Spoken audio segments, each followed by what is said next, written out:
सभी को नमस्कार मित्रों, भटनेर आईएएस में आप सभी का हार्दिक स्वागत है। हम चर्चा करने जा रहे हैं आज 2019 का जो आईएएस प्रीलिम्स एग्ज़ाम था और उसमें से जो पॉलिटी के प्रश्न हैं उस पर हम चर्चा करने जा रहे हैं। तो चलो मित्रों शुरू करते हैं। पॉलिटी का अगर हम बात करें, जो 2019 का जो प्रश्न पत्र है उसमें हमने सेट ए उठाया है और उसमें से जो पॉलिटी के प्रश्न हैं उन पर हम चर्चा करने जा रहे हैं। तो पहला प्रश्न है, चार्टर एक्ट 1813 के संबंध में निम्नलिखित कथनों पर विचार कीजिए। 3 फैक्ट दिए हुए हैं, हमें देखना है कि 1813 का जो अधिनियम था, एक्ट था, उसके संबंध में निम्न में से कौन कौन से कथन सत्य हैं। देखिए, पहला, इसने भारत में ईस्ट इंडिया कंपनी के व्यापार एकाधिपत्य को, चाय का व्यापार और चीन के साथ व्यापार को छोड़कर समाप्त कर दिया। बिल्कुल सही है। हम बात करेंगे इसमें क्या था, पहले हम देख लें कौन सा सही है कौन सा गलत है। इसने कंपनी द्वारा अधिकार में लिए गए भारतीय राज्य क्षेत्रों पर ब्रिटिश राज यानी कि क्राउन की संप्रभुता को सुदृढ़ कर दिया। बिल्कुल ये भी सही है। भारत का राजस्व अब ब्रिटिश संसद के नियंत्रण में आ गया था, नहीं आया था। देखिए मित्रों, 1813 का जो अधिनियम था, जो चार्टर एक्ट था, उसकी 2-3 बातें हम यहाँ पे क्लियर कर लेते हैं। नंबर 1 तो इस अधिनियम द्वारा जो कंपनी थी ईस्ट इंडिया कंपनी, जो कि भारत में व्यापार कर रही थी, उसका जो था व्यापारिक एकाधिकार समाप्त कर दिया था। व्यापारिक एकाधिकार को समाप्त कर दिया था सभी क्षेत्रों में, लेकिन 2 क्षेत्रों को छोड़ दिया था, चाय और चीन। यानी कि चाय का व्यापार और चीन के साथ व्यापार अभी भी कंपनी ही करेगी। चाय का व्यापार और चीन के साथ व्यापार अभी तक भी सिर्फ ईस्ट इंडिया कंपनी ही करेगी, लेकिन बाकी के जितने भी प्रकार के अधिकार व्यापार हैं उसमें कंपनी प्लस अन्य व्यक्ति भी व्यापार कर सकते हैं, अपना निजी व्यापार कर सकते हैं। तो ये इसका आधिपत्य समाप्त कर दिया था। ये बिल्कुल सही कथन है। दूसरा, इसने कंपनी द्वारा अधिकार में लिए गए भारतीय राज्य क्षेत्रों पर ब्रिटिश क्राउन की संप्रभुता को सुदृढ़ कर दिया था। बिल्कुल कर दिया था। और एक इसमें फैक्ट और आता है 1813 के अधिनियम में कि इस अधिनियम से भारत में ईसाई मिशनरीज आई और ईसाई मिशनरीज को भारत में धर्म प्रचार की अनुमति दी गई थी। भारत में धर्म प्रचार के नाम पर धर्म परिवर्तन जो शुरू किया था वो लगभग 1813 के बाद ही शुरू होता है। और जैसे ही ईसाई मिशनरीज भारत आई, 1813 में इन्होंने धर्म प्रचार के नाम पर धर्म परिवर्तन करवाना शुरू किया, तो भारत में एक धर्म सुधार आंदोलन शुरू हुआ। आर्य समाज, ब्रह्म समाज, इन सब की स्थापना इनके बाद ही होती है। तो भारत में धर्म सुधार का होना भी कहीं ना कहीं 1813 के चार्टर एक्ट पर ही निर्भर करता है। तो दोनों फैक्ट सही हैं, लेकिन तीसरा जो कह रहा है कि भारत का राजस्व अब ब्रिटिश संसद के नियंत्रण में आ गया था, तो नहीं आया था, ये कथन है गलत है। तो 1 और 2 सही है, यानी कि इसका उत्तर क्या है मित्रों, ए। पहला प्रश्न यानी कि क्रम से हम देखें तो चौथा प्रश्न है, इसका उत्तर है ए। नेक्स्ट प्रश्न देखते हैं। भारत के संविधान के 44वें संशोधन द्वारा लाए गए एक अनुच्छेद ने प्रधानमंत्री के निर्वाचन को न्यायिक पुनरावलोकन के परे कर दिया। बिल्कुल भी नहीं किया, ऐसा थोड़ी हो सकता है। ये फैक्ट ये कह रहा है, हम इसको क्लियर करते हैं कि क्या 44th कॉन्स्टिट्यूशन अमेंडमेंट एक्ट 1978 के द्वारा जो प्राइम मिनिस्टर का पद है उसको जुडिशियल रिव्यू से बाहर कर दिया। जो प्राइम मिनिस्टर का निर्वाचन है, क्या उसको जुडिशियल रिव्यू से बाहर कर दिया? तो नहीं किया गया था, ऐसा बिल्कुल भी नहीं किया गया था। और 44वें संविधान संशोधन द्वारा तो बिल्कुल भी नहीं कर सकते ऐसा। दूसरा, भारत के संविधान के 99वें संशोधन को भारत के उच्चतम न्यायालय ने अभिखंडित कर दिया क्योंकि यह न्यायपालिका की स्वतंत्रता का अतिक्रमण करता था। अभिखंडित करने का मतलब है इसको रद्द कर दिया। देखिए 2015 की अगर हम बात करते हैं, वर्ष 2015 में 99th कॉन्स्टिट्यूशन अमेंडमेंट एक्ट को लागू किया गया था, एक्ट पारित किया गया था और इसको हमारी न्यायपालिका ने अपनी जुडिशियल रिव्यू पावर का इस्तेमाल करते हुए इसको रद्द कर दिया था। इसका कारण क्या था? इसमें लिखा है कि न्यायपालिका की स्वतंत्रता का अतिक्रमण करता था। बात क्या थी दरअसल,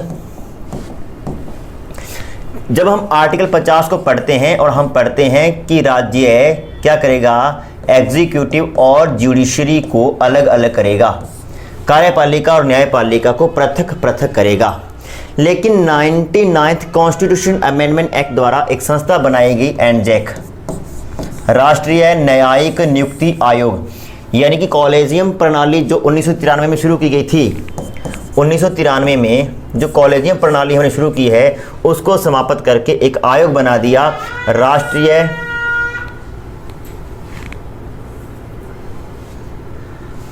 राष्ट्रीय न्यायिक नियुक्ति आयोग, यानी कि 5-6 सदस्यों का एक आयोग बना दिया गया जो राष्ट्रपति को सिफारिश करेगा कि किस व्यक्ति को न्यायाधीश के रूप में नियुक्त करना है। यानी कि कॉलेजियम प्रणाली को समाप्त करके एक आयोग बना दिया गया। लेकिन इस आयोग में एक चीज़ गलत थी। क्या था? इस आयोग में एक सदस्य था, वो था विधि मंत्री। विधि मंत्री, और विधि मंत्री क्या है? कार्यपालिका का एक अंग है। तो कहीं ना कहीं ऐसा लग रहा था कि कार्यपालिका इंटरफेयर कर रही है न्यायपालिका की स्वतंत्रता में। इस आयोग में विधि मंत्री का होना ही न्यायपालिका को स्वतंत्रता का खतरा लगा, और न्यायपालिका ने पूरे के पूरे 99 संविधान संशोधन को क्या कर दिया? रद्द कर दिया। बिल्कुल, तो ये कथन सही है, यानी पहला गलत है, दूसरा सही है, तो इसका उत्तर हो जाएगा बी, केवल दूसरा कथन सत्य है। इस लेसन में आगे बढ़ने से पहले एक बहुत ही महत्वपूर्ण और संक्षिप्त जानकारी आप सब लोगों के लिए। बटनेर आईएएस ऐप पर हमारे ये तमाम क्वालिटी कोर्सेज इस वक्त मौजूद हैं, जिनमें इंडियन पॉलिटी का कंप्लीट कोर्स, सीसेट 2021 का कंप्लीट कोर्स और एनवायरनमेंट एंड इकोलॉजी का कंप्लीट कोर्स हमारे प्रीमियम कोर्सेज हैं। बाकी के कोर्सेज आप यहां पर देख पा रहे हैं। यहां पर हम बात करने वाले हैं सीसेट 2021 के कोर्स के बारे में। इसका प्राइस क्या है, इसके कंटेंट्स क्या है, क्या क्या कुछ आपको मिलने वाला है सीसेट 2021 के कोर्स के तहत। तो दोस्तों, ये जो कोर्स है इसके अंदर आपको 110 रिकॉर्डेड वीडियोस मिलने वाले हैं। ऑलरेडी ये वीडियोस रिकॉर्ड किए जा चुके हैं, पीडीएफ्स आप लोगों के लिए ऑलरेडी मौजूद है। और ये जो कोर्स है ये बाइलिंगुअल कोर्स है। स्क्रीन पर जो भी क्वेश्चंस डिस्प्ले हो रहे हैं वो हिंदी और इंग्लिश दोनों में डिस्प्ले हो रहे हैं, इसलिए किसी भी लैंग्वेज के एस्पिरेंट को दिक्कत नहीं आने वाली है। आगे दोस्तों, इसके अंदर कंटेंट्स क्या क्या है, तो कंटेंट्स देख लीजिए। 120 घंटे से ज्यादा का कंटेंट यहां पर मौजूद है। सीसेट के पूरे सिलेबस को हमने कवर किया है। मैथ्स और रीजनिंग ये कवर की है अमन शर्मा सर ने, जो कि इस वक्त सेंट्रल एक्साइज इंस्पेक्टर के तौर पर पोस्टेड हैं। इनके अलावा कॉम्प्रिहेंशन को भी हमने हिंदी और इंग्लिश दोनों लैंग्वेजेस में अलग अलग कवर किया है। अमन शर्मा सर फिलहाल डाउट क्लियरेंस के लिए हमेशा अवेलेबल रहेंगे हमारे टेलीग्राम ग्रुप के अंदर। तो जो भी लोग सीसेट का कोर्स परचेज करेंगे उन लोगों को हमारे स्पेशल सीसेट टेलीग्राम ग्रुप में जोड़ा जाएगा, और अगर उनको कहीं पर कोई डाउट होता है तो उस डाउट का क्लियरेंस अमन शर्मा सर के द्वारा किया जाएगा। तो अपने आप में एक कंप्लीट पैकेज है, क्या कुछ आप लोगों को मिल रहा है और सीसेट कोर्स के अंदर वो भी आप देख लीजिए। यहां पर आपको अपने एग्जाम की तैयारी के लिए सीसेट के मॉक टेस्ट भी दिए जा रहे हैं। 5 सीसेट मॉक टेस्ट आप लोगों के लिए अवेलेबल रहेंगे। हिंदी में अलग से ये सीसेट मॉक टेस्ट रहेंगे और इंग्लिश में अलग से ये टेस्ट अवेलेबल रहेंगे। तो किसी भी माध्यम के स्टूडेंट को दिक्कत नहीं आने वाली है। क्या कुछ कवर कर रहे हैं, क्या कुछ टॉपिक्स हमने कवर किए हैं वो आप यहां पर देख सकते हैं। मैथ्स में ये तमाम टॉपिक हमने कवर किए हैं। आप वीडियो को पॉज कर तमाम टॉपिक्स को देख सकते हैं, स्क्रीनशॉट ले सकते हैं। ये सभी टॉपिक्स मैथ्स के अंदर कवर किए गए हैं। इसके अलावा ये सारे टॉपिक्स हमने रीजनिंग के अंदर कवर किए हैं। आप वीडियो को पॉज कीजिए, स्क्रीनशॉट लीजिए, आराम से सभी टॉपिक्स को देखिए। ये पूरा का पूरा सिलेबस मैथ्स और रीजनिंग का है, ठीक है। और इस तरह से कुछ हम करते हैं। ऊपर इंग्लिश में क्वेश्चन रहता है, साथ ही वही क्वेश्चन हिंदी में भी रहता है। विंडो में यहां पर आपको अपने टीचर मिलते हैं और साइड में क्वेश्चन को हल किया जाता है, सॉल्व किया जाता है। तो इस तरह से आपको कुछ हम ये कवरेज देते हैं। और इसी तरह से दोस्तों, जो कॉम्प्रिहेंशन है, जिसको हिंदी में बोधगम्यता कहते हैं, उसको भी हिंदी और इंग्लिश दोनों में कवर किया गया है, ठीक है। कॉम्प्रिहेंशन की वीडियोस तो हमने अलग अलग बनाई हैं, हिंदी की वीडियो अलग और इंग्लिश की वीडियो अलग। तो अपने आप में एक कंप्लीट पैकेज है, आपको कहीं पर कोई दिक्कत नहीं आने वाली है। और अंत में इसका प्राइस आप देख लीजिए दोस्तों। ओरिजिनल प्राइस आप देख पा रहे हैं 1800 रुपए लगभग है, लेकिन प्रेजेंट इफेक्टिव प्राइस जो है वो 799 है, यानी कि 800 रुपए से कम में आप इस कोर्स को प्राप्त कर लेंगे। और हमारा यह दावा है कि पूरे भारत में यह सबसे अफोर्डेबल क्वालिटी सीसेट कोर्स है। तो ये तमाम जानकारियां आपको इस कोर्स के बारे में दी गई हैं, और ये जो कोर्स है ये आपको हमारी ऐप पर मिलने वाला है, बटनेर आईएएस ऐप, जिसको कि आप गूगल प्ले स्टोर से डाउनलोड कर सकते हैं। साथ ही साथ आप अपने लैपटॉप पर भी हमारा ये कोर्स देख सकते हैं, हमारी तमाम वीडियोस देख सकते हैं। जैसे कि आपको पहले जानकारी दी गई है, यहां पर आपको एक बार फिर से दिखा देता हूं, www.bhatnerias.com पर जाकर आप लैपटॉप पर भी हमारी वीडियोस को देख सकते हैं। और ये कोर्स मोबाइल पर आपको केवल हमारी ऐप में मिलेगा। धन्यवाद दोस्तों। नेक्स्ट अगला प्रश्न देखते हैं। न्यायाधीश जांच अधिनियम 1968 के अनुसार भारत के उच्चतम न्यायालय के किसी न्यायाधीश पर महाभियोग चलाने के प्रस्ताव को लोकसभा के अध्यक्ष द्वारा अस्वीकार नहीं किया जा सकता। मैंने आपको बताया कि जहाँ पर भी नहीं शब्द आए उसको पहले अच्छे से फोकस करो, क्योंकि ऐसा आप देखोगे जब भी आप एग्ज़ाम में बैठोगे थोड़ा प्रेशर होता है हमारे पे एग्ज़ाम वाले दिन, और हम थोड़ा जल्दबाजी भी करते हैं प्रश्नों को पढ़ने में, तो ये नहीं वाले जो प्रश्न है वो अमूमन गलत होने की संभावना रहती है। तो पहले आप नहीं को फोकस करें। ये कहता है कि क्या लोकसभा का अध्यक्ष अगर किसी न्यायाधीश के खिलाफ प्रस्ताव लाया गया है तो उस प्रस्ताव को स्वीकृत करने से इनकार कर सकता है कि नहीं कर सकता? देखिए बिल्कुल कर सकता है। अभी हाल ही में अगर बात करें तो दीपक मिश्रा जी जो हमारे भूतपूर्व सर्वोच्च न्यायालय के मुख्य न्यायाधीश थे, उनको हटाने के लिए राज्यसभा में प्रस्ताव लाया गया था। प्रस्ताव लाया गया था का मतलब है प्रस्ताव लाया गया था लेकिन प्रस्ताव रखा नहीं गया, क्योंकि राज्यसभा के सभापति वेंकैया नायडू जी ने उस प्रस्ताव को स्वीकृत ही नहीं किया, उसको वापस लौटा दिया। कहा कि इस प्रस्ताव में जो भी आपने आरोप लगाए हैं वो निराधार है, इसलिए इस प्रस्ताव को स्वीकृत करना आवश्यक ही नहीं है। तो लोकसभा का अध्यक्ष भी ऐसा कर सकता है, राज्यसभा का सभापति कर सकता है, तो लोकसभा का अध्यक्ष भी किसी प्रस्ताव को स्वीकृत करने से इनकार कर सकता है। बिल्कुल। तो ये कथन क्या है? नहीं किया जा सकता, किया जा सकता है, ये कथन गलत है।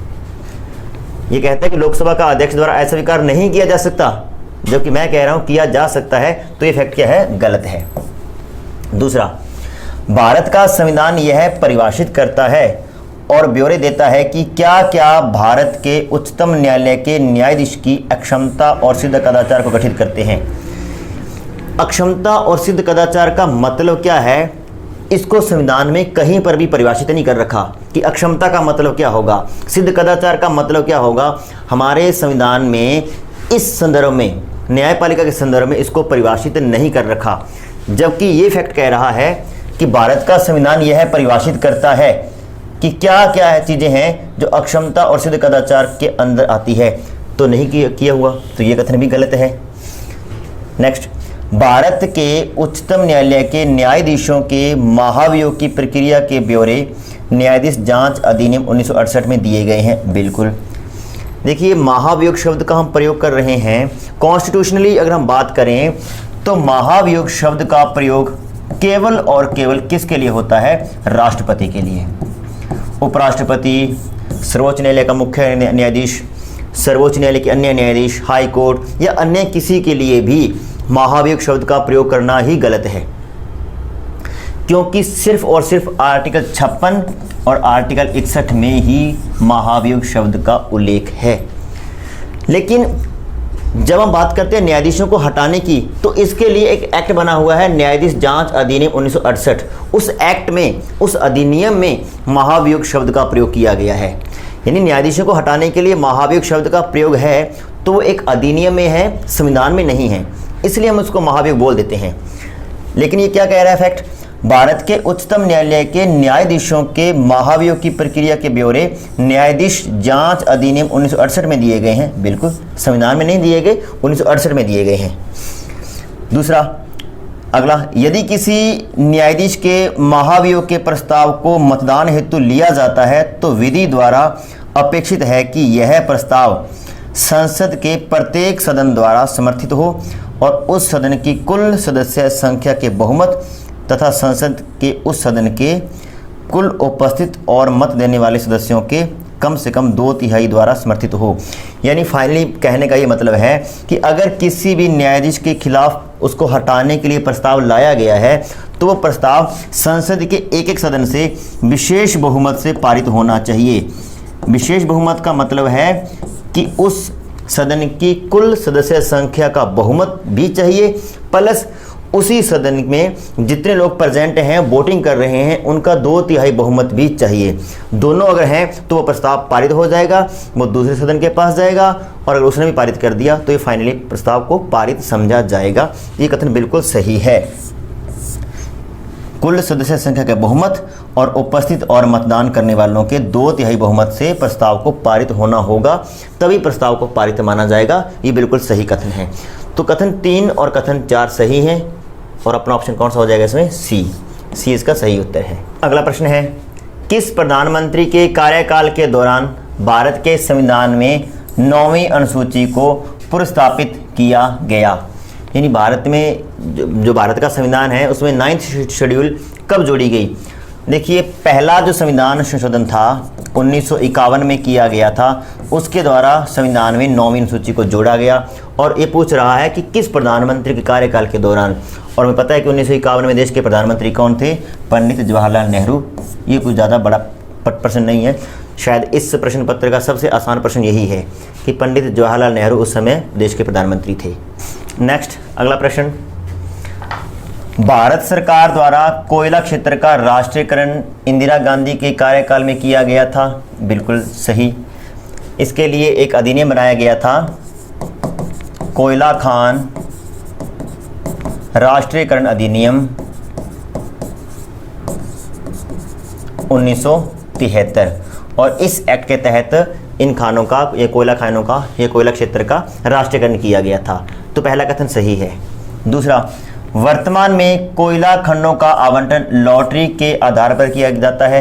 बिल्कुल गलत, लॉटरी नहीं है। यहाँ पे क्या होता है? नीलामी के आधार पर होता है, बोली लगती है और उसके बाद में उस आधार पर उसका आवंटन किया जाता है। तीसरा, भारत हाल के समय तक घरेलू आपूर्ति की कमी को पूरा करने के लिए कोयले का आयात करता था, किंतु अब भारत कोयला उत्पादन में आत्मनिर्भर है। नहीं, अभी भी भारत कोयले का आयात करता है, तो ये कथन भी गलत है। तो इसमें केवल कथन एक सही है, तो इसका उत्तर हो जाएगा 1। नेक्स्ट, अगला प्रश्न, संसद निर्भरता निवारण अधिनियम 1959 कई पदों को लाभ का पद के आधार पर निर्भरता से छूट देता है। बिल्कुल, कुछ पद हैं जिसमें कि प्रेसिडेंट है, वाइस प्रेसिडेंट है, प्राइम मिनिस्टर है, गवर्नर है, प्राइम मिनिस्टर की मिनिस्ट्री है, ऐसे कुछ पद हैं। और भी कई पद हैं जो कि लाभ के पद के दायरे से बाहर रखे गए हैं। बिल्कुल, ये सत्य कथन है। दूसरा, उपयुक्त अधिनियम 5 बार संशोधित किया गया है। बिल्कुल किया गया है, ये अधिनियम 5 बार संशोधित किया जा चुका है। ये जो अधिनियम है ये 1993 में संशोधित किया गया, 1999 में संशोधित किया गया, 2000 में संशोधित किया गया, 2006 में और 2013 में संशोधित किया जा चुका है। तो बिल्कुल ये 5 बार संशोधित किया जा चुका है। तो ये कथन भी सही है और ये भी सही है। तीसरा प्रश्न हम देखते हैं, शब्द लाभ का पद भारत के संविधान में भली भांति परिभाषित किया गया है। बिल्कुल नहीं किया गया। देखिए, लाभ का पद क्या होता है, किसे कहते हैं, क्यों कहते हैं, इस बारे में हमारे संविधान में कुछ भी नहीं लिखा हुआ। हाँ, एक बात है बिल्कुल कि जो आर्टिकल 58 है, आर्टिकल 58 जो है वो ये कहता है कि प्रेसिडेंट, वाइस प्रेसिडेंट, गवर्नर और जो मंत्री परिषद है ये लाभ के पद के दायरे में नहीं आते। इतना जरूर लिखा हुआ है, लेकिन लाभ का पद क्या होता है, उसकी क्या क्या योग्यताएं होती है, क्या कुछ होता है, उसको परिभाषित कहीं भी नहीं किया गया है। तो ये कथन गलत है मित्रों यहाँ पर। तो कथन 1 और 2 सही है, तीसरा गलत है, तो इसका उत्तर हो जाएगा ए। 49 का उत्तर क्या है? ए। नेक्स्ट प्रश्न देखिए, 50वां, भारत के संविधान की किस अनुसूची के अधीन जनजातीय भूमि का खनन के लिए निजी पक्षकारों को आंतरण अकृत और शून्य घोषित किया जा सकता है? देखिए, जब हम बात करते हैं तीसरी, 5वीं, 9वीं और 12वीं अनुसूची दे रखी है, हम पहले देख लेते हैं अनुसूचियों में क्या क्या विषय हैं। तीसरी अनुसूची में शपथ के प्रारूप यानी कि ओथ का उल्लेख है। 5वीं अनुसूची है जो कि अनुसूचित क्षेत्रों के प्रशासन का उल्लेख करती है। 9वीं अनुसूची है जो कि भूमि सुधार कानूनों से संबंधित है, और 12वीं अनुसूची है जो कि नगर पालिकाओं से संबंधित है। तो यहाँ पे तो हमें रटने की आवश्यकता नहीं है। उत्तर क्या हो जाएगा? 5वीं अनुसूची, क्योंकि यही अनुसूची है जो अनुसूचित क्षेत्रों के प्रशासन की बात करती है। और प्रश्न में भी क्या है देखिए, जनजातीय भूमि का खनन के लिए निजी पक्षकारों को अंतरण, अकृत और शून्य घोषित किया जा सकता है। बिल्कुल, तो इस बात का संबंध किससे है? 5वीं अनुसूची से है, तो इसका उत्तर हो जाएगा मित्रों बी। कई चीज़ें ऐसी होती हैं उनको रटने की आवश्यकता नहीं, बस थोड़ा सा कॉमन सेंस का इस्तेमाल करना होता है, बहुत ज़्यादा उसको रटने की आवश्यकता नहीं होती है। हो सकता है इस प्रश्न का सही उत्तर हमें नहीं पता हो, लेकिन जब हम चारों अनुसूचियों के विषयों की बात करते हैं कि भाई किसमें क्या विषय है, तो अपने आप यहाँ पे 5वीं अनुसूची हाईलाइट हो जाती है कि ये इसका उत्तर हो सकता है, और यही इसका उत्तर है। अगला प्रश्न देखते हैं। भारत में विशिष्टतः असुरक्षित जनजातीय समूहों के बारे में निम्नलिखित कथनों पर विचार करें, यानी कि पर्टिकुलरली वल्नरेबल ट्राइबल ग्रुप्स, यानी कि PVTGS के बारे में हमें विचार करना है, यानी कि कौन कौन से फैक्ट इसमें सही हैं। PVTGS देश के 18 राज्यों तथा एक संघ राज्य क्षेत्र में निवास करते हैं, बिल्कुल सही है। स्थिर या कम होती जनसंख्या PVTGS स्थिति के निर्धारण के मापदंडों में से एक है, बिल्कुल। अगर उनकी जनसंख्या कम हो रही है या फिर फिक्स है यानी बढ़ नहीं रही है, तो ये भी उसके लिए एक आधार हो सकता है, एक मापदंड हो सकता है। देश में अब तक 95 PVTGS आधिकारिक रूप से अधिसूचित हैं, नहीं हैं। कितने हैं? 75 हैं, 75 हैं, 95 नहीं हैं। ये फैक्ट गलत हो गया। PVTGS की सूची में इरुलर और कोंडा रेड्डी जनजातियाँ शामिल की गई है, बिल्कुल की गई है। तो यहाँ पर कथन 1 और कथन 2 और कथन 4 सही हैं, और हमारा उत्तर यहाँ पे हो जाएगा मित्रों सी। अगर हम ये प्रश्नों की बात करें, ऐसे 2-3 प्रश्न हर पेपर में आते हैं, तो इनका डायरेक्टली पॉलिटी से कोई संबंध नहीं होता है, लेकिन कहीं ना कहीं ये किसी अधिनियम को या पॉलिटी से संबंधित किसी फैक्ट को टच करते हैं, तो हम यहाँ पे इनकी चर्चा कर लेते हैं। लेकिन डायरेक्टली इन प्रश्नों का पॉलिटी से कोई संबंध नहीं है। देखिए नेक्स्ट प्रश्न।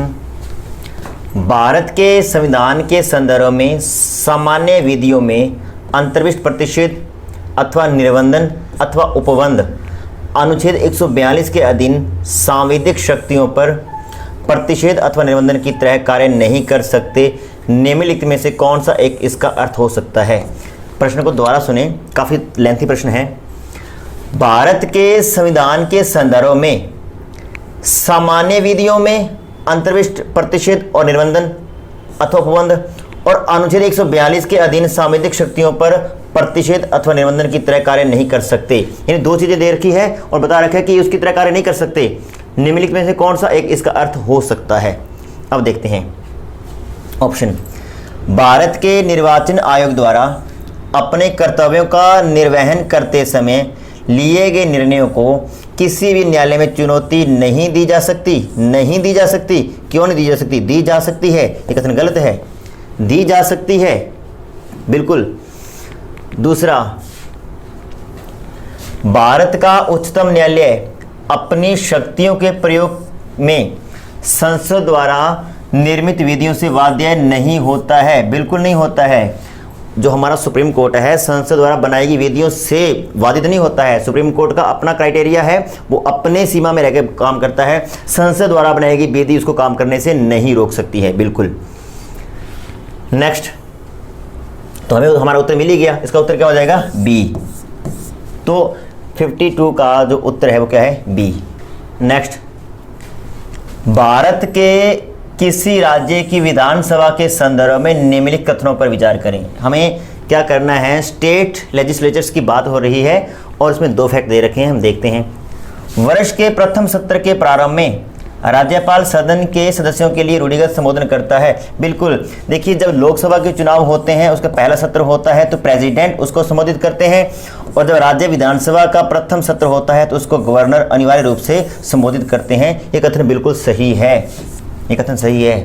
दूसरा, जब किसी विशिष्ट विषय पर राज्य विधानमंडल के पास कोई नियम नहीं होता तो उस विषय पर वह लोकसभा के नियम का पालन करता है, बिल्कुल करता है। अगर राज्य विधानमंडल के पास, राज्य विधानसभा के पास अपना नियम है तो ठीक है, वो उसको फॉलो करेगा, लेकिन उसके पास कोई सुदृढ़ नियमावली नहीं है तो ऐसी स्थिति में लोकसभा द्वारा बनाए गए कानूनों को, नियमों को फॉलो किया जा सकता है, इसमें कोई दिक्कत नहीं है। तो ये कथन भी सही है। तो यहाँ पे दोनों ही कथन सही हैं, तो उत्तर हो जाएगा मित्रों इसमें ए और बी यानी 1 और 2 दोनों सही हैं, उत्तर है इसका सी। नेक्स्ट प्रश्न देखते हैं हम। भ्रष्टाचार के विरुद्ध संयुक्त राष्ट्र कन्वेंशन यानी कि United Nation convention against corruption UNCAC का भूमि, समुद्र और वायु मार्ग से प्रवासियों की तस्करी के विरुद्ध एक प्रोटोकॉल होता है, तो नहीं, ये कथन गलत है इसमें। दूसरा, UNCAC अब तक का सबसे पहला विदित वाद्यकारी सार्वभौम भ्रष्टाचार निरोधी लिखित है, ये बिल्कुल सही है। यानी सबसे पहला ये एक कह सकते हैं संस्था है, पहली एक बॉडी है जो कि लिखित है, वैधानिक है और ये भ्रष्टाचार को रोकने के लिए सार्वभौमिक भी है, यानी सभी देशों पर इसके जो कानून हैं वो लागू होते हैं, बिल्कुल। दूसरा कथन सही है। तीसरा, राष्ट्रपाल संगठित अपराध के विरुद्ध संयुक्त राष्ट्र कन्वेंशन यानी कि United Nation convention against transnational organised crime UNTOC की एक विशिष्टता ऐसे एक विशिष्ट अध्याय का समावेशन है जिसका लक्ष्य उन संपत्तियों को उनके वैध स्वामियों को लौटाना है जिनसे वे अवैध तरीके से ले ली गई है। तो ये काम इसका नहीं है, संपत्ति लौटाना इसका काम नहीं है, इसका काम है सिर्फ भ्रष्टाचार को रोकना। चौथा है, मादक द्रव्य और अपराध विषयक संयुक्त राष्ट्र कार्यालय यानी कि United nation office on drugs and crime संयुक्त राष्ट्र के सदस्य राज्यों द्वारा UNCAC और UNTOC दोनों के कार्यान्वयन में सहयोग करने के लिए अधिदेशित है, बिल्कुल है। जो अपना UNODC है ये UNCAC और UNTOC दोनों के कामों में सहयोग करता है, ये कथन बिल्कुल सही है। तो यहाँ पे 2 और 4 सही है, यानी हमारा उत्तर क्या हो जाएगा मित्रों, सी। नेक्स्ट प्रश्न देखिए। भारतीय वन अधिनियम 1927 में हाल में हुए संशोधन के अनुसार वन निवासियों को वन क्षेत्रों में उगने वाले बांस को काट गिराने का अधिकार है, बिल्कुल नहीं है, बांस काटने का अधिकार उनको नहीं है। अनुसूचित जनजाति एवं अन्य पारंपरिक वनवासी अधिनियम 2006 के अनुसार बांस एक गौण वनोपज है, बिल्कुल एक गौण है, मुख्य वनोपज नहीं है। तीसरा, अनुसूचित जनजाति एवं अन्य पारंपरिक वनवासी अधिनियम 2006 वन निवासियों को गौण वनोपज के स्वामित्व की अनुमति देता है, बिल्कुल देता है। तो कथन 2 और कथन 3 क्या है यहाँ पर, सत्य हैं, यानी कि इसका उत्तर क्या हो जाएगा, बी। 2 और 3 सही है। नेक्स्ट अगला प्रश्न, भारत के संविधान का कौन सा अनुच्छेद अपनी पसंद के व्यक्ति से विवाह करने के किसी व्यक्ति के अधिकार को संरक्षण देता है? तो इसमें तो कोई दिक्कत नहीं है। मैं विवाह करना क्या है, जीवन जीने के अधिकार में आता है, गरिमापूर्ण तरीके से जीवन जीने के अधिकार में आता है, तो इसका उत्तर क्या होगा, 21 होगा, इसमें कोई दिक्कत नहीं है। 19 जो है उसमें 6 प्रकार की स्वतंत्रताएं हैं, बोलने की स्वतंत्रता, सभा करने की, संगठन बनाने की, घूमने फिरने की, रहने बसने की, व्यापार वाणिज्य की। 21 प्राण और दैहिक स्वतंत्रता का उल्लेख करता है। आर्टिकल 25 अपने अपने धर्म को मानने, उसका प्रचार प्रसार करने, जो भी धर्म में लिखा हुआ है वैसा आचरण करने का अधिकार, उसके बारे में बात करता है। और आर्टिकल 29 सभी अल्पसंख्यकों को अपनी भाषा, अपनी लिपि और अपनी संस्कृति को बनाए रखने का अधिकार सौंपता है। तो इसमें उत्तर क्या हो जाएगा, आर्टिकल 21 जो कि जीवन जीने का अधिकार की बात करता है। और न्यायपालिका ने अपने विभिन्न निर्णयों में ये कहा है कि जीने का मतलब सिर्फ जीना नहीं है, जीने का मतलब है गरिमापूर्ण तरीके से, प्रतिष्ठापूर्ण तरीके से जीना, और उसके लिए व्यक्ति जिससे चाहे अपना विवाह कर सकता है। तो इसमें क्या हो जाएगा, ये गरिमापूर्ण तरीके से जीना। तो आर्टिकल 21 यानी कि बी इसका उत्तर सही है। नेक्स्ट प्रश्न देखते हैं। पर्यावरण संरक्षण अधिनियम 1986, पर्यावरण संरक्षण अधिनियम 1986 भारत सरकार को सशक्त करता है कि वह पर्यावरणीय संरक्षण की प्रक्रिया में लोक सहभागिता की आवश्यकता का और इसे हासिल करने की प्रक्रिया और रीति का विवरण दे। नहीं, पर्यावरण संरक्षण अधिनियम 1986 लोगों की सहभागिता की आवश्यकता को ये बाध्यकारी नहीं बना सकता, तो ये तो इसका ऑप्शन गलत है। वह विभिन्न स्रोतों से पर्यावरणीय प्रदूषकों के उत्सर्जन या विसर्जन के मानक निर्धारित करे, बिल्कुल कर सकता है। क्या क्या मानक होंगे, क्या क्या स्टैंडर्ड रेट होगी, जो प्रदूषक हैं, जो उत्सर्जन है या विसर्जन है, उनके स्टैंडर्ड रेट यानी कि मानक निर्धारित कर सकता है, ये बिल्कुल सही है। तो यहाँ पे केवल 2 सही है, तो उत्तर हो जाएगा यहाँ पर बी। औद्योगिक रोजगार यानी कि स्थायी आदेश केंद्रीय संशोधन नियम 2018 के अनुसार यदि नियमित अवधि रोजगार के लिए नियमों को कार्यान्वित किया जाता है तो फर्म यानी कंपनियों के लिए कामगारों की छंटनी करना अपेक्षाकृत आसान हो जाता है। बिल्कुल सही। क्या कहता है, द्वारा पढ़ते हैं, यदि नियमित अवधि रोजगार के लिए नियमों को कार्यान्वित किया जाता है तो कंपनियों के लिए कामगारों की छंटनी करना अपेक्षाकृत आसान हो जाता है। सही है। अस्थायी कामगारों के मामलों में रोजगार समाप्त करने के लिए कोई नोटिस देना आवश्यक नहीं होगा। बिल्कुल, जो स्थायी कामगार होते हैं उनको हटाने के लिए फिक्स होता है कि इतने दिन पहले इनको नोटिस देना होगा, लेकिन जो अस्थायी कामगार हैं उनको हटाने से पहले उनको नोटिस देना आवश्यक नहीं है। तो ये कथन भी सही है, यानी कि पहला और दूसरा दोनों ही कथन इसमें क्या है, सही है। नेक्स्ट, निम्नलिखित में से किस एक का यह सुझाव था कि राज्यपाल को उस राज्य के बाहर का एक प्रतिष्ठित व्यक्ति होना चाहिए और उसे ऐसा तटस्थ व्यक्ति होना चाहिए जिसके गहन राजनीतिक जुड़ाव न हो या उसने हाल के पिछले वर्षों में राजनीति में भाग नहीं लिया हो। देखिए, सरकारी आयोग इसका उत्तर है। वैसे तो पहले बता दूं, 1983 में रणजीत सिंह सरकारिया की अध्यक्षता में सरकारिया आयोग बनाया गया। 1983 और 1987 में इसने अपनी रिपोर्ट रखी। सेंट्रल स्टेट रिलेशन का अध्ययन करने के लिए सरकारिया आयोग का गठन किया गया था और इसने 2-3 बातें कही कि 2-3 बातें हैं मेनली, अगर उनको फॉलो कर लिया जाए तो सेंट्रल स्टेट रिलेशन को सुधारा जा सकता है। पहला तो इसने कहा कि जिस व्यक्ति को राज्यपाल बनाया जा रहा है तो कोशिश की जाए कि वो व्यक्ति उसी राज्य का नागरिक नहीं होना चाहिए। मान लेते हैं कि राजस्थान में किसी व्यक्ति को राज्यपाल बनाया जाए तो राजस्थान का मूल निवासी नहीं होना चाहिए, वो पंजाब, हरियाणा, गुजरात, MP, UP कहीं से भी हो सकता है, लेकिन इस चीज़ का ख्याल रखा जाए कि वो राजस्थान से न हो। हाल में अगर हम बात करें तो हम इस बात को अपना भी रहे हैं, कोशिश की जा रही है कि किसी भी व्यक्ति को स्वयं के राज्य में राज्यपाल न बनाया जाए, लेकिन ये किसी भी तरीके से संवैधानिक बाध्यता नहीं है, ये सिर्फ परंपरा बना रखी है हमने। एक उन्होंने कहा था कि राज्यपाल की नियुक्ति की जब बात आती है तो उस समय उस राज्य के मुख्यमंत्री से भी परामर्श कर लिया जाए, और मुख्यमंत्रियों से भी आजकल परामर्श होता है। ये भी संवैधानिक बाध्यता नहीं है, सिर्फ और सिर्फ क्या है, परंपरा है।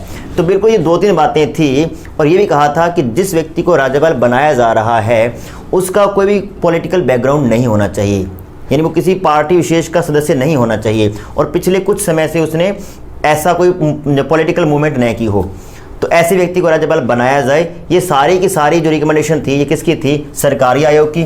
तो इसका उत्तर क्या हो जाएगा, सी, यानी कि सरकारी आयोग, जो कि रणजीत सिंह सरकारिया की अध्यक्षता में इंदिरा सरकार द्वारा गठित किया गया था। नेक्स्ट देखते हैं, मातृत्व लाभ संशोधन अधिनियम 2017 के संबंध में निम्नलिखित में से कौन सा या कौन से कथन सही हैं। पहला देखते हैं, गर्भवती महिलाएं प्रसव पूर्व 3 महीने और प्रसवोत्तर 3 महीने के लिए सवेतन अवकाश की हकदार है। तो बिल्कुल नहीं है। देखिए, ये प्रश्न बहुत अच्छा प्रश्न है और ये फैक्ट बड़ा जोरदार दिया हुआ है। बिल्कुल ये फैक्ट बिल्कुल सही है, लेकिन अगर इसमें से ये शब्द निकाल दिया जाए तो, अगर इस पे बात की जाए तो कोई अगर महिला है तो प्रसव के दौरान उसको 3 महीने की यानी 3 माह की छुट्टी मिलती है और सवेतन, उसके वेतन में किसी भी प्रकार की कोई कटौती नहीं की जाएगी, उसको वेतन भी मिलेगा और 3 महीने की यानी कि 90 दिनों की छुट्टी भी मिलती है। लेकिन प्रसव से पहले किसी भी प्रकार की छुट्टी का यहाँ पर उल्लेख नहीं है। तो प्रसव पूर्व 3 महीने और प्रसवोत्तर 3 महीने के लिए सवेतन अवकाश की हकदार है, ऐसा नहीं है। तो इफेक्ट क्या हो जाएगा, गलत हो जाएगा। दूसरा, शिशुगृह वाले प्रतिष्ठानों के लिए माता को प्रतिदिन कम से कम 6 बार शिशुगृह जाने की अनुमति देना अनिवार्य होगा, ये भी जरूरी नहीं है। नेक्स्ट, तीसरा, 2 बच्चों वाली महिलाओं को न्यूनीकृत हक मिलेंगे। बिल्कुल, 2 बच्चे हैं तो उसके जो हक हैं, उसके अधिकार हैं वो कम हो जाएंगे, तो न्यूनीकृत हक होंगे, ये बिल्कुल सही है। तो यहाँ पर केवल और केवल कथन 3 सही है, तो इसका उत्तर हो जाएगा सी। अगला, भारत के संविधान के संदर्भ में निम्नलिखित कथनों पर विचार करें। नंबर 1, किसी भी केंद्रीय विधि को संवैधानिक रूप से अवैध घोषित करने की किसी भी उच्च न्यायालय की अधिकारिता नहीं होगी। ये कह रहा है कि क्या उच्च न्यायालय यानी कि हाई कोर्ट केंद्रीय विधि को असंवैधानिक घोषित कर सकता है या नहीं कर सकता? तो बिल्कुल कर सकता है। उच्च न्यायालय भी केंद्रीय विधि को असंवैधानिक घोषित कर सकता है। तो ये कह रहा है कि अधिकारिता नहीं होगी, तो ये कथन क्या हो जाएगा? यहाँ पे गलत हो जाएगा, क्योंकि उच्च न्यायालय भी केंद्रीय विधि को असंवैधानिक घोषित करने की शक्ति रखता है। दूसरा, भारत के संविधान के किसी भी संशोधन पर भारत के उच्चतम न्यायालय द्वारा प्रश्न नहीं उठाया जा सकता। क्यों नहीं उठाया जा सकता? बिल्कुल उठाया जा सकता है, और बाकायदा बहुत सारे संविधान संशोधनों पर हमारे सुप्रीम कोर्ट ने प्रश्न उठाए हैं। तो ये कथन भी यहाँ पर गलत है। अभी हम बात कर रहे थे कि जो 99वां संविधान संशोधन था उसको जुडिशियल रिव्यू पावर का इस्तेमाल करते हुए माननीय सुप्रीम कोर्ट ने उसको रद्द कर दिया था। तो बिल्कुल उठाया जा सकता है। किसी भी संविधान संशोधन अगर उसकी बात करें वो संवैधानिक नहीं है, हमारे संविधान का उल्लंघन करता है, तो उसको रद्द किया जा सकता है। तो ये सुप्रीम कोर्ट की शक्ति है। तो ये कह रहा है कि नहीं उठाया जा सकता, तो ये कथन क्या हो जाएगा? यहाँ पर गलत हो जाएगा। यानी दोनों ही कथन गलत हैं, तो इसका उत्तर हो जाएगा डी। न तो एक और न ही दो, दोनों ही गलत हैं। और अब है आज के प्रश्न पत्र का लास्ट प्रश्न। राज्य व्यवस्था के संदर्भ में निम्नलिखित में से किस एक को आप स्वतंत्रता की सर्वाधिक उपयुक्त व्याख्या के रूप में स्वीकार करेंगे? यानी स्वतंत्रता की सर्वाधिक उपयुक्त व्याख्या इनमें से कौन सी है? राजनीतिक शासकों की तानाशाही के विरुद्ध संरक्षण, ये अपने आप में परिपूर्ण नहीं है। नियंत्रण का अभाव होना स्वतंत्रता नहीं है। कुछ ना कुछ नियंत्रण होना भी आवश्यक है। जैसे हम पिछले पेपर में बात कर रहे थे कि अगर विधि है तो ही स्वाधीनता है, बिना विधि के स्वाधीनता भी नहीं होगी, स्वच्छंदता होगी। तीसरा है इच्छा अनुसार कुछ भी करने का अवसर। तो अभी मैंने जैसे बात की, ये स्वतंत्रता नहीं होगी, ये स्वच्छंदता होगी, जहाँ पे बड़ी मछली छोटी मछली को निगल जाएगी। और चौथा है स्वयं को पूर्णतः विकसित करने का अवसर। बिल्कुल, जब अपने आप को पूर्णतः विकसित करने का अवसर सरकार या राज्य उपलब्ध करवाए तो उसी को हम पूर्णतः स्वतंत्रता कह सकते हैं। तो यहाँ पे उत्तर क्या है इसका? डी, स्वयं को पूर्णतः विकसित करने का अवसर। ये है 85 का उत्तर। तो इसके साथ ही अपना जो आज का प्रश्न पत्र है 2019 कंप्लीट होता है। मुझे उम्मीद है कि आपको मेरे द्वारा दी गई जानकारी अच्छी लगी होगी। धन्यवाद।